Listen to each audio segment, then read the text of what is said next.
The thing about supply chains is that they very much model now the modern organisation.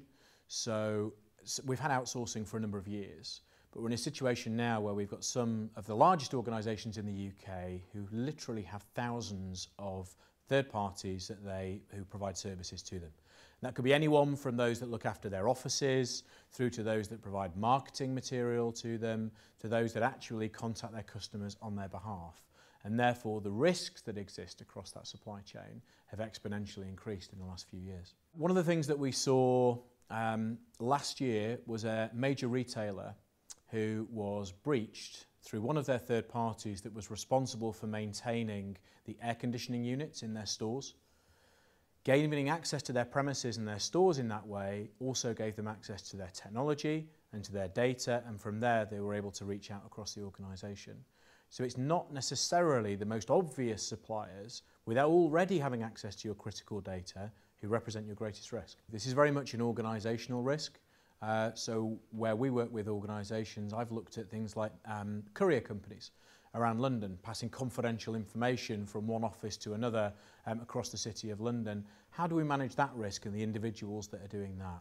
We look at printing and mailing companies, sending out thousands of renewals or bank statements or whatever it might be out to the customers. IT suppliers are important, but they really are just one facet of the types of suppliers an organisation will work with and where that risk is. Having a legal basis for being able to start those reviews and have the conversations is absolutely critical. I would suggest that anything more than 3 years old in contracts probably hasn't got the nuanced questions and controls that you would expect from a third party based on the risks that we see today. When I've worked with organisations, we've started off maybe only a fifth, had the right contracts in place to allow us to go in and have those conversations.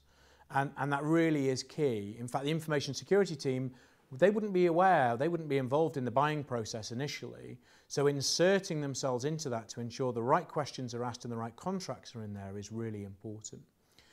How much access a CISO or an information security team has to that depends on how well they work across the organisation. So working with maybe the health and safety team when they're going in and doing a review is absolutely the right thing to do to be able to get a foot in the door and ask the questions. With another organisation, it might be conduct risk, for example, for a bank, where they need to go and talk to their suppliers. So again, working with that team in order to be able to ask information security questions is a way of facilitating that to happen. If we find that there's a risk, I think there's two types. There's a risk because we've uncovered through our review, through our security audit, that something is awry or isn't in place. At that stage, we're coming back partly to the contractual question of ensuring that the remediation meets those contractual requirements.